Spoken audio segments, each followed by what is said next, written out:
بسم اللہ الرحمن الرحیم۔ اب ایسے مسائل بیان کیے جا رہے ہیں کہ جناب بیع سلم میں چونکہ سامان بعد میں دینا رہتا ہے، قیمت پہلے لی جاتی ہے، تو اس میں یہ ہونا ضروری ہے کہ سامان کیسا ہوگا، اس کی حقیقت کیا ہے، اس کے اوصاف کیا ہے، اس کی مقدار کیا ہے، اور کب دی جائے گی، کیسے دی جائے گی، یہ ساری تفصیل جو ہے نا پہلے طے ہو جائے، کیونکہ ایسا نہیں ہوگا تو پھر جھگڑے کی صورت بنے گی۔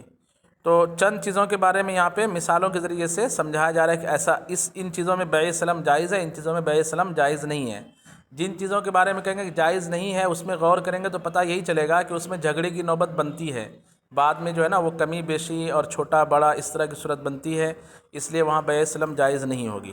دیکھیے کہتے ہیں بسم اللہ الرحمن الرحیم، ایک مسئلہ ہے ولا تجوز الشرکۃ ولا التولیۃ فی المسلم فیہ قبل قبضہ، یہیں سے پڑھنا تھا نا؟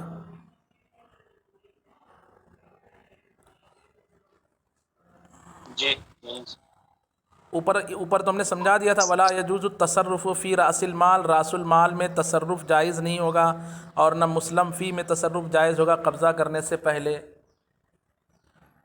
قبضہ جی نہیں ہوا ہے تو قبضہ کرنے سے پہلے ہی مسلم فی میں مثال کے طور پر کیا ہوگا، مسلم فی میں قبضہ سے پہلے تصرف کرنا جائز نہیں ہوگا۔ مثال کے طور پر آپ نے مجھے کہا کہ مجھے جو ہے نا وہ آپ جب آپ کی بھینس جنے گی نا تو مجھے 2 لیٹر دودھ دینا، ٹھیک ہے؟ دودھ جو ہے وزنی چیز ہے، اس میں بیع سلم جائز ہے۔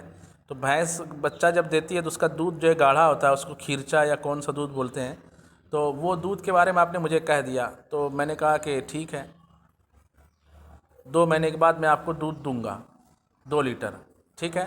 اب 2 مہینے کے بعد ابھی 2 مہینہ ہو گیا، دودھ ابھی آپ کے پاس پہنچا نہیں، کہ آپ نے کیا کہا کہ وہ فلاں کے پاس جو نا مولانا صاحب کے پاس میرے 2 لیٹر دودھ ہے، اس تاریخ کو دینے والے، جاؤ جا کر پی لو۔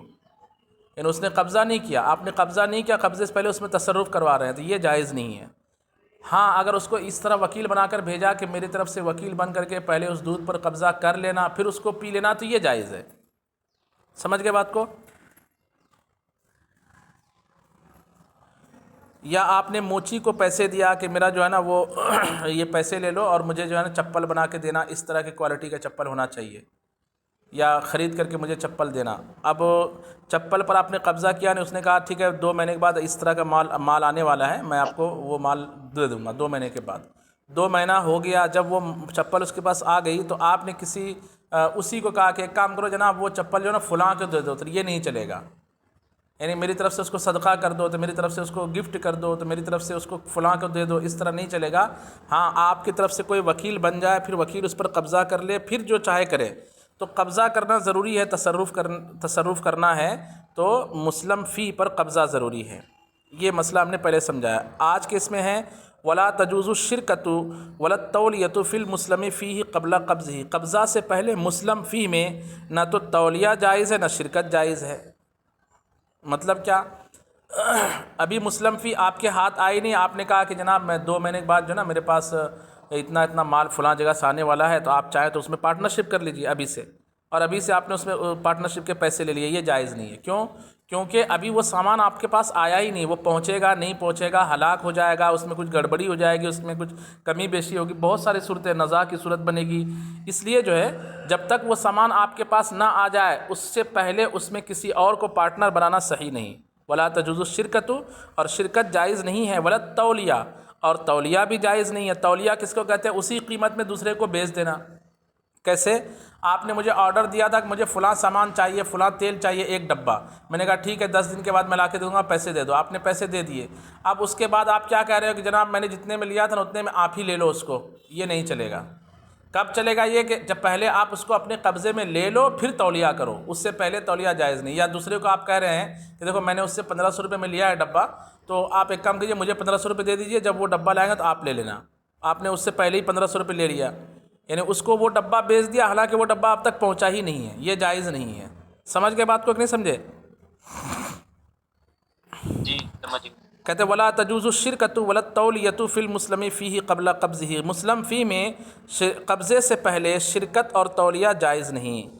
ویجوز السلم فی الثیاب اذا سمى طولا وعرضا ورقعا، اور کپڑے میں، چونکہ کپڑا مزروعات میں سے گز سے ناپ کر کے اس کو بیچتے ہیں، کچھ کپڑے ایسے ہوتے جو وزن سے بیچتے ہیں، تو کپڑے میں بیع سلم جائز ہے جبکہ اس کا طول عرض اور رقعہ یعنی کس طرح کا کپڑا ہوگا، یعنی کاٹن کا ہوگا تو فلاں کا ہوگا، فلاں کا ہوگا، وہ ٹکڑا کس چیز کا ہوگا یہ بیان کر دیا جائے تو اس میں بھی بیع سلم جو ہے جائز ہے، کپڑے میں بھی۔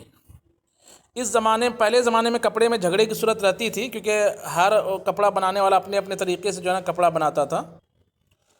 تو اب اس زمانے میں چونکہ ایک ہی مشین سے ایک ہی قسم کا کپڑا جو ہے بہت سارا نکل جاتا ہے، تو اس میں جھگڑے کی صورت نہیں رہتی، اس لیے اس میں بیع سلم جائز ہے۔ مثال کے طور پر ایک ٹکڑا دکھایا دکاندار نے، کہا کہ دیکھو یہ مال چاہیے آپ کو، آپ نے کہا ہاں کتنا چاہیے، 100 میٹر، ٹھیک ہے آ جائے گا، تو اس میں بیع سلم ہو جائے گا، جائز ہے۔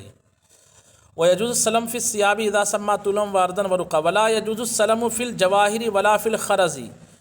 جواہر میں یعنی ہیرے وغیرہ میں اور موتی میں بیع سلم جائز نہیں ہے، کیونکہ موتی کی کوالٹی جو ہے نا الگ ہے، نیلا موتی، پیلا موتی، سفید موتی، چھوٹا موتی، بڑا موتی، پھر اس میں جو ہے نا وہ الگ الگ سمندر کے کیڑے جو ہوتے ہیں اس میں موتی کی چمک دمک میں فرق ہوتا ہے، رات میں موتی نکالے اس میں الگ صفت ہوتی ہے، یعنی کئی طرح کی اس میں کوالٹی بنتی ہے موتی کی، تو اس میں چونکہ جھنجھٹ ہے کہ اس میں لڑائی ہوگی کہ بھیا میں نے تو سمجھا تھا آپ یہ والا موتی دو گے، آپ مجھے یہ موتی دے رہے ہو۔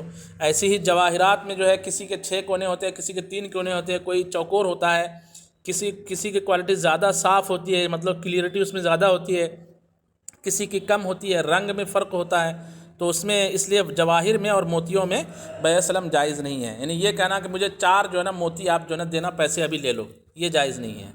ولا باس فی السلم فی اللبن والآجر اذا سمى ملبنا معلوما۔ ٹریکٹر والا جو اینٹ بیچتا ہے گاؤں میں، اس کو پہلے آپ بول دیتے بھیا اس بار جو ہے نا بھٹی لگا رہے ہو تو مجھے 1000 اینٹ دے دینا، پہلے اس نے ایڈوانس میں پیسے لے لیا، یہ جائز ہے۔ کیوں؟ کیونکہ اینٹ کا فرما جو ہے نا آپ کو معلوم رہتا ہے، معلوم رہتا ہے کہ نہیں معلوم رہتا ہے؟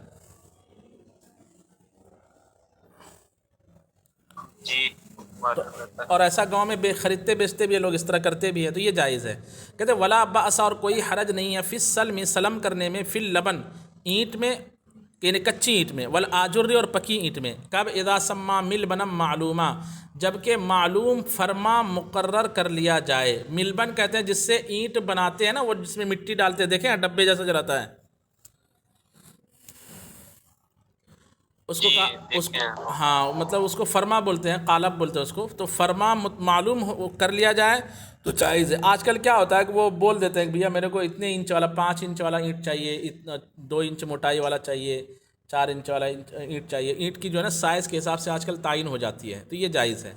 وَكُلُّ، اب یہاں سے ایک جزیہ بتا رہے ہیں، وَكُلُّ مَا أَمْكَنَ ضَبْطُ صِفَتِهِ وَمَعْرِفَةُ مِقْدَارِهِ جَازَ السَّلَمُ فِيهِ، ہر وہ چیز جس کی صفت اور جس کے مقدار کی پہچان کو ضبط کرنا ممکن ہو اس میں سلم جائز ہے۔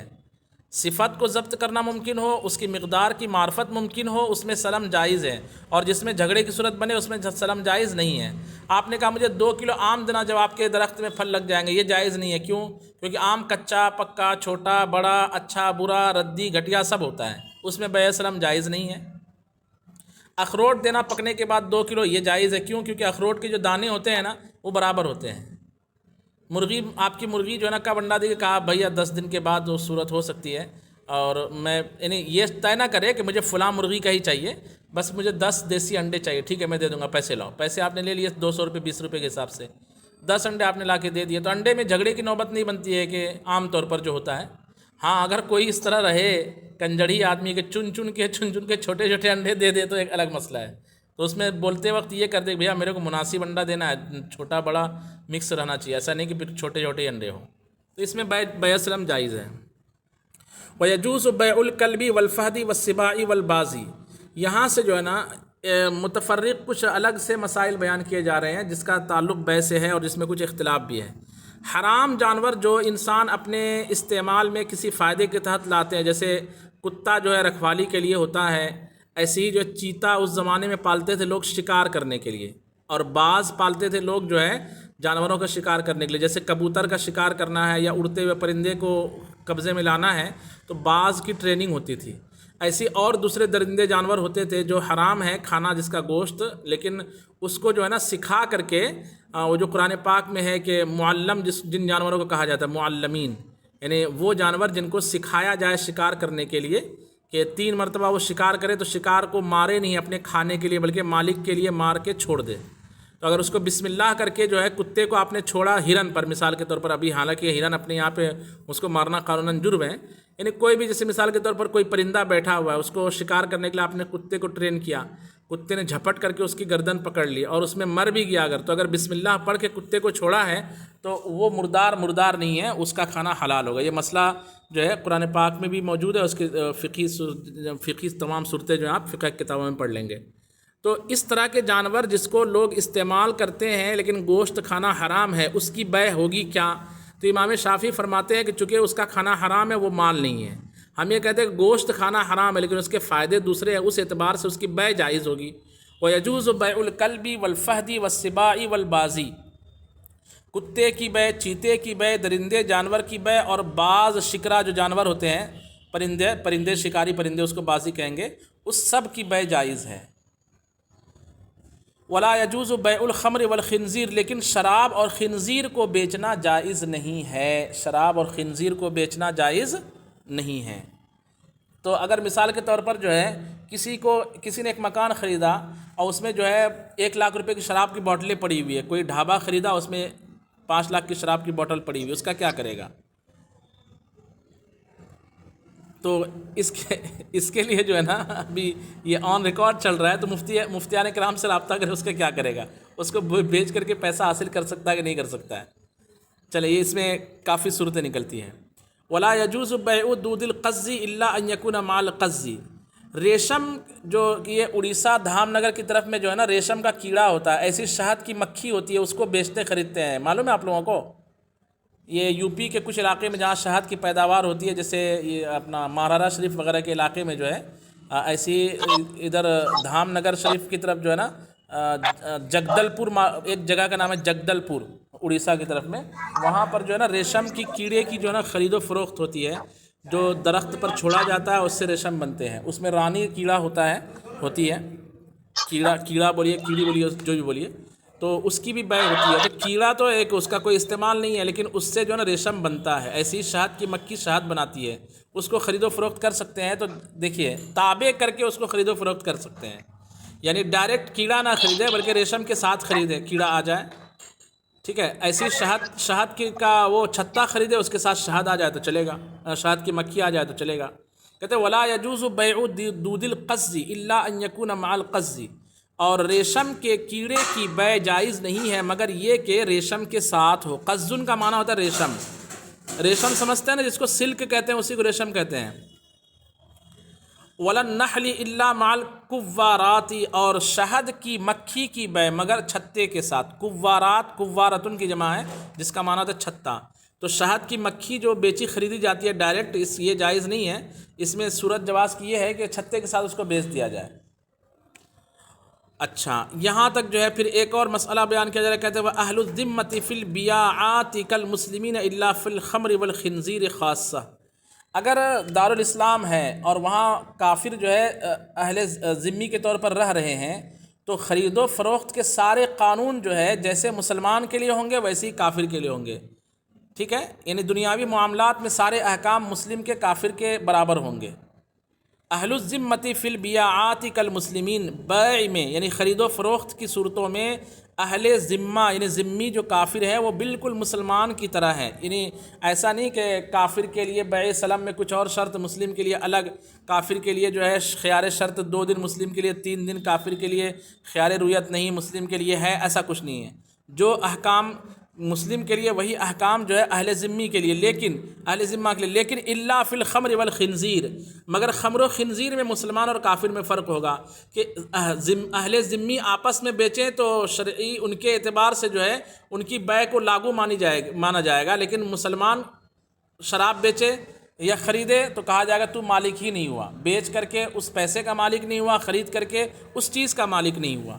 تو خمر و خنزیر میں حکم الگ ہے، باقی تمام چیزوں میں الا فی الخمر والخنزیر خاصتاً، مگر خمر و خنزیر میں خصوصی طور پر۔ فإن عقدهم على الخمر كعقد المسلم على الاسیر، اس لیے کہ ذمیوں کا شراب پر عقد کرنا یہ ایسا ہے جیسے مسلمان جو ہے شیرے پر عقد کرے، اسیر کہتے ہیں کسی بھی چیز کے شیرے کو، رسے کو، جوس کو۔ تو جیسے مسلمان انگور کی بے بیچے وہ بے لاگو ہوتی ہے، ایسی اہل ذمہ ذمی کافر آپس میں شراب کی بے کرے تو اس میں مالک ہونے کا اور مالک نہ ہونے کا سارا معاملہ ہوگا۔ وَعَقْدَهُمْ عَلَى الْخِنْزِيرِ كَعَقْدِ الْمُسْلِمِ عَلَى الشَّاةِ، اور اہل ذمہ کا خنزیر پر بے کرنا ایسا ہے جیسے مسلمان کا بکری پر بے کرنا۔ جیسے ایک مسلمان دوسرے مسلمان کو بکری بیچے تو اس میں بے کے تمام قانون لاگو کیے جائیں گے، ایسی ایک اہل ذمی کافر دوسرے ذمی کافر کو خنزیر بیچے تو اس میں بھی بے و فروخت کے تمام اصول لاگو کیے جائیں گے۔ ٹھیک ہے، یہاں تک ہمارا جو ہے باب السلم کا بیان مکمل ہوا۔ اب باب السلم میں ایک مسئلہ کتاب الصرف کے تعلق سے آیا تھا، بے صرف کے تعلق سے، تو کتاب الصرف میں پڑھنے سے پہلے انشاءاللہ یعنی تمہیدی بات میں وہ جو کتاب السلم میں ایک مسئلہ رہ گیا تھا، یہاں پہ دیکھیں کہ یہ عبارت ہے، کہاں ہے عبارت کی گئی؟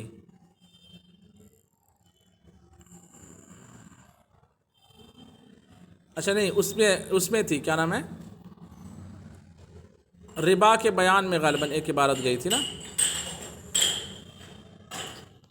ایک عبارت یہ ربا کے بیان میں وعقد الصرف ما وقع على جنس الاسمان يعتبر فيه قبض عوضه في المجلس، ربا کے بیان میں یہ عبارت ہے، اس عبارت کی بھی انشاءاللہ کل وضاحت ہو جائے گی۔ السلام